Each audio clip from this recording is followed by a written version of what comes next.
natin ngayon ang ang ama po, no? Governor ng Occidental Mindoro, Governor Eduardo Baltazar Gadiano.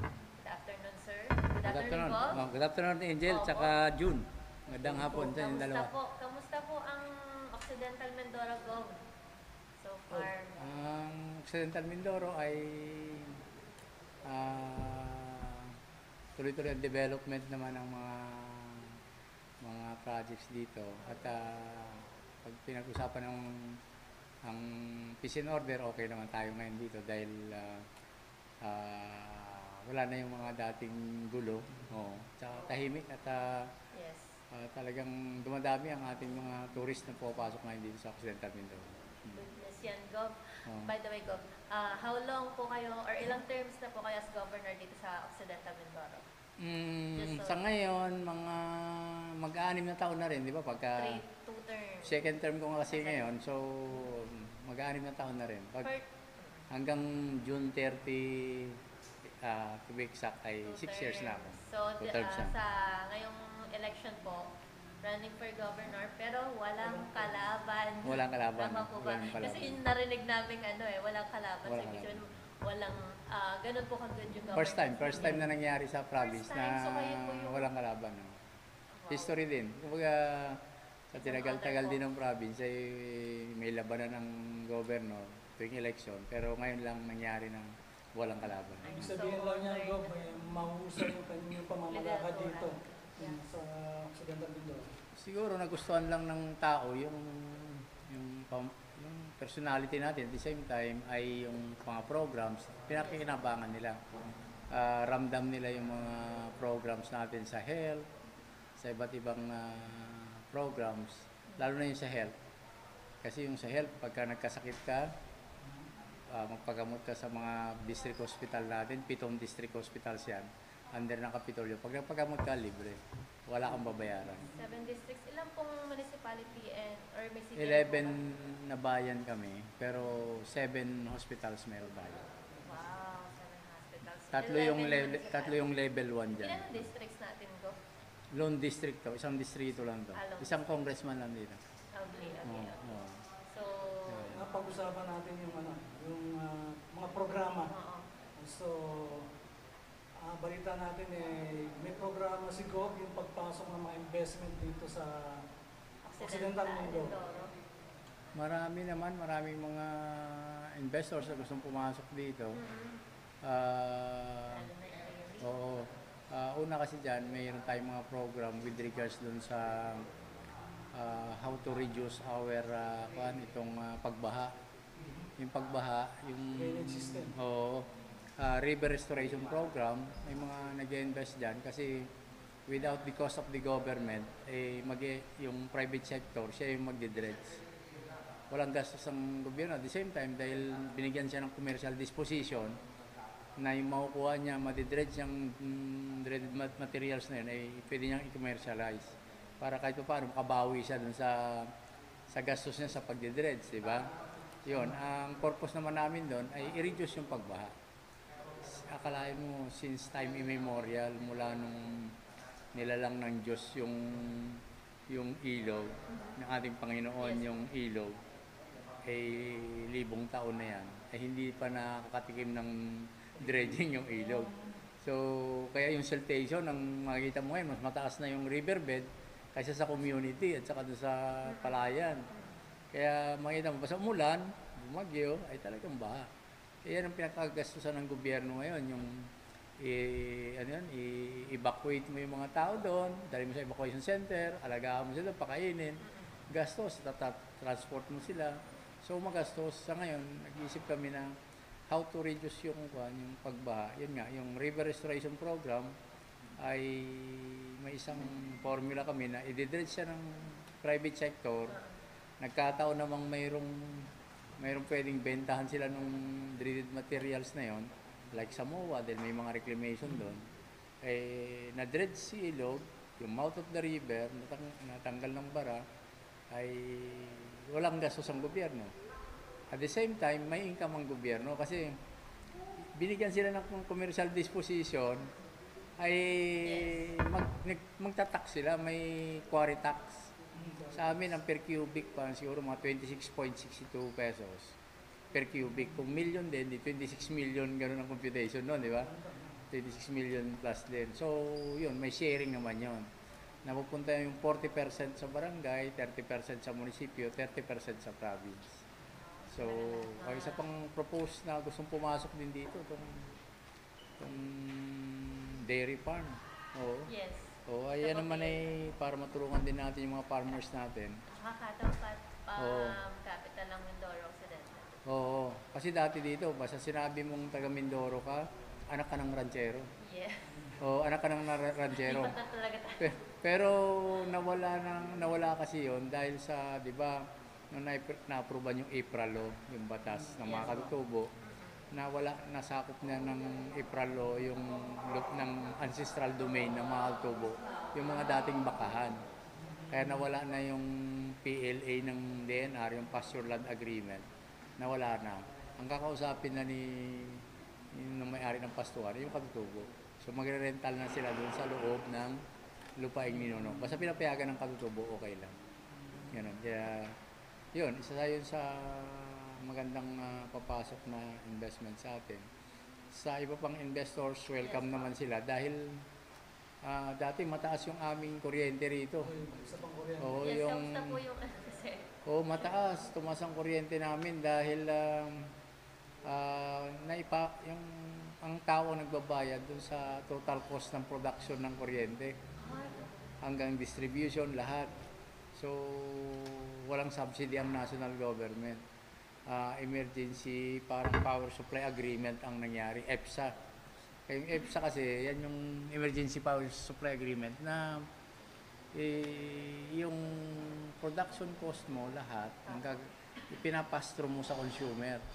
Pastro sa consumer. Kaya umabot kami ng mga 20 pesos, 22 pesos, mga ganun, per kilowatt. Pero ngayon, dahil na-solve na rin siya, nagbigay ng subsidy ang national government, ang nangyari niya parang 12 na lang ang per kilowatt naman. Kalahati ka. Oo, kalahati. Kaya welcome na ulit, wini-welcome namin ngayon kasi medyo umatras ang mga investors noon dahil siyempre ang taas ng kuryente. Pero ngayon open na sila kaya pwede na silang pumasok. At for long range na solution nakita namin, yun yung pinag-aaralan niya yung Lipitan River sa parting pagitan ng San Jose at saka ng Rizal. Idadam siya, project, kumbaga project ng NIA to, na pag na-dam mo siya ay gagawin siyang patubig ng mga magsasaka. At the same time, dahil na-dam mo siya ay magkakaroon siya ng hydroelectric power. Mga 5 megawatts ang may puproduce nun. Kaya malaking bagay yun. Oo, kami kung mga 32 to 33 megawatts lang ang power requirement namin sa buong province, ay kung ano yun. Sobra-sobra. Makalaking kabawasan yun, yung 5 megawatts pagkuhan. Dahil hydroelectric power siya, mura din dahil renewable energy yun eh. Renewable energy mula sa tubig, hangin, sa araw, ganyan. Nakasurrounded Oh, mura lang. Oh, mura yun pagka ganun. Kaya yun lang ang kailangan na masuporta ng national government sa mga initiative na yun. At ngayon may pinunduhan naman yon para sa feasibility study. At pagkatapos nun, i-present na nila yung plano, lahat. Tapos kakausapin lang din siyempre yung mga maapektuhang katutubo. Kasi alam ko may mga kapatid na katubong maapektuhan sa lugar. Kaya yun, maayos naman. Alam mo, ako patapos ang term ko, pero ako isang simpleng barangay captain lang. Doon po kayo nag-start. Actually, yun po yung lead ng question ko sana. Galing. At paano yung history nung nyo, bago kayo naging governor? Ako'y barangay captain lang. 4 years na naging barangay captain. Anong taon po? 94 hanggang 98. 94 hanggang 98. Ibig sabihin, yung 4 years kong yun, maganda rin lang kasi yung ginawa ko. Kaya nung tumakbo akong konsyal ng bayan, ay nag-number 1 ako. Wow! Kasi sa 4 years, na-solve ko yung problema sa tubig. Kasi yung aming barangay, kumbaga, Lumulubog.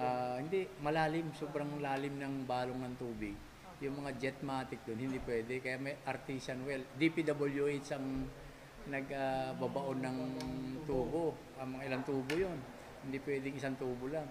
Pero mga 3, 4 na tubo, gano'n. 5 tubo. So, artisan well, yung mahalabang puluhan. So, yun, nasolve natin yon. Kinuha ko yung tubig sa bundok, reservoir, tapos isang main pipe na, tapos mga lateral pipes, distribute sa barangay. So, pinapakinabangan. Ikalawa na naayos natin ng kapitan ako ay yung high school. Kasi dulong barangay kami ng aming bayan.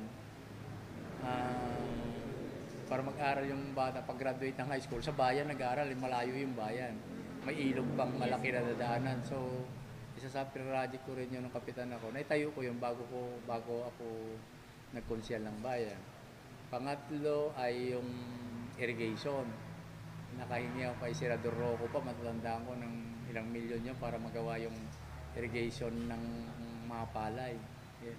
Patubig talaga sa mga produkto. Pang-apat na naayos ko ay yung livelihood ng mga nanay na nagtutong-itan lang, nagbabaraha, naghihingutuhan. Nung nagkakampanya ako ng kapitan, walang trabaho. So nag-isip ako na itayo yung talipapa, barangay talipapa. So nung itayo ko yun ay lumalabas na mas lumaki pa yung kita nung asawa ngayon na babae kasi doon sa lalaki. Kasi yung lalaki magtatanim ng mga mais, mga gulay, ganon. Yung mga kanilang mga produkto doon, yun ang ibebenta naman ni Miss sa talipapa. So parang ganon, ganda nung ano. Kaya yun, hanggang ngayon, kung madadaanan niyo yan, kung pupunta kayo pa ganon sa San Jose, madadaanan niyo yan. Alalaking building na ngayon, na Hindi na siya talipapa, Gob. talipapa. Ano na talaga siya, no? Hindi, talipapa pa rin ang tawag namin kasi Talipapa. junction siya ng ang projection ko doon ay junction siya, dalawang barangay dito, isang barangay dito. Kaya pero all in all lang barangay na yon ay at 2 dito, 3, isa doon, 2. 6 na barangay. Malaki din pala. Anim Malaking talipapa naman. na doon sila kwan. Malalaki na lang yung mga building. So, Opo. yung talipapa pa rin siya, doon yung mga tindahan ng mga gulay, ganun pa rin. Kaya, dahil doon sa 4 na taon na yon, nakita ng mga tao din. Kaya tumakbo akong konsyal ng bayan, nag-number 1 ako. Kaya nung isang term lang ako, 3 years, 98 to 2001, tumakbo na akong vice mayor. So, nanalo ako, 9 years akong vice mayor. So, 98 to 2010, 2001 to 2010, 9 years, ay di tumakbo na akong mayor. Nanalo naman ako. Tapos yun, Ano pong bayan dito, Gob? Sablayan. Sablayan. Isang malaking bayan yan. Pangalawang bayan yan sa buong Central Mindoro. San Jose, tapos Sablayan. Actually, siya yung parang famous din Oh, doon. at saka nasa gitna yan, andyan yung Apo Reef. Yung Apo Reef na dinadayo ng mga tourist, scuba diving, Yes no? po. Famous yan. Andyan din yung Tamaraw Reservation. Yes po. Andyan din. Kaya laging nakakuha niyan, i-picture sa TV yan. Tapos yun, 2010 to 2019, mayor ako ng Sablayan. Nagkataon yung last term ko, 9 years din ako doon. Yung last term ko, wala akong kalaban din. Unopposed din ako. Kaya yung opposition, sabi niya, ito si Mayor, ilaban natin. Ako yung pinagtulak-tulakan. Ingit na ingit sa inyo. How to be you na lang po. Ano na lang po yung, siguro lalo na't ngayon, 90 days na lang po, Gob, no? Kasi nag-implementan yung time. 90 days before midterm election, though wala po kayong kalaban, kamusta ay yung mga mayors and mga tatakbo, lalo sa ating probinsya, no? At saka, ano po yung mga message nyo na lang po, at saka sa mga fellow ano ba tawag sa mga Mindoranians? Oh, Mindoranians. Mindoranians? Mindoranians. Ayan, mga fellow Mindoranians po natin po, your inspiration Ang gusto lang natin patunayan dun at gusto nating masabi sa kanila, kahit galing ka sa baba, kapitan ka, o ano pa mang posisyon ka galing at tumakbo ka ngayon, basta magtrabaho lang ng maayos. Naniniwala ko na ang mga botante kasi ay sabi na, di ba, may ibang na bibili, ganun, may iba kan hindi. Naniniwala ako, majority pa rin ng mga botante ay naniniwala sa performance. Ako kasi wala naman akong pera. Wala naman akong pera, pero nananalo ako. Kasi yung programs natin ay nararamdaman ng mga tao at napapakinabangan nila. At siyempre, una din, huwag kang magmalaki pagka ikaw ay nakaupo na. Kahit kailan wala akong pagmamalaki sa buhay. Basta ako nagsiservisyo lang. Ang tagline nga namin dito, serbisyong ganado. Hindi pwedeng papatay-patay. Parang ganun. Kaya ako gagaling ko lang sa mga katutubo ngayon, mga leaders, 9 sitios yung kausap ko kanina. Okay naman, sabi ko nga sa mga kapatid na katutubo, eh mangarap tayo. Ang pangarap natin sa katutubo ay magkaroon kayo ng tribal barangay. Pagka may tribal barangay na kayo kasi, dyan natin makakamit yung sinasabi ng IPRA law na kayo mga ngasiwa, mga mahala, mga ngalaga at makikinabang ng lupaing ninuno. Kasi kayo ng mga officers dyan eh. Parang ganun. Kaya yun, marami sila. Kakatuwa kanina, talagang all out support naman sila. Nga lang wala nga tayong kalaban kasi kaya hindi sabi ko tulungan na lang ninyo itong mga kasamahan namin dito sa bayan na to. Kaya yun, last term na rin. Sabi ko baka isang term lang na congressman siguro. Ayun. Oh, baka For that 2028, 2028 pa, Then last term na rin naman ako. Kahit isang term lang ako, yun nga, sinasabi ko, gusto kong patunayan na huwag mo sabihing barangay captain ka, huwag mo sabihing barangay official ka lang, pwede ka ma-promote, pataas, basta maganda ang trabaho mo. Tapos sa yung wala pa rin kayong palaban, sana maglalagdan. Magiging mangyari kasi dyan, ay Presidential, parang history. sinasabi lang natin na pag magandang gawa mo, na pupromote ka, at tayo namang lahat mamamatay ka ako. Mamamatay naman tayo lahat, walang Yes. excuse sa kamatayan eh. Pag namatay tayo, mag-iwan na tayo ng inspirasyon sa mga nasa lower ranks ng mga position. Basta maganda ang trabaho mo, ay may chance kang umangat. Sabi nila, kahit si Gov Ed, naging congressman pa naman, galing barangay captain yun. Eh, pwede pala. Ganun. Basta maganda ang trabaho mo, maganda yung pakikitungo mo sa iyong mga constituents, eh hindi imposible yung nangyari sa akin dahil nagawa ko, magagawa din nila.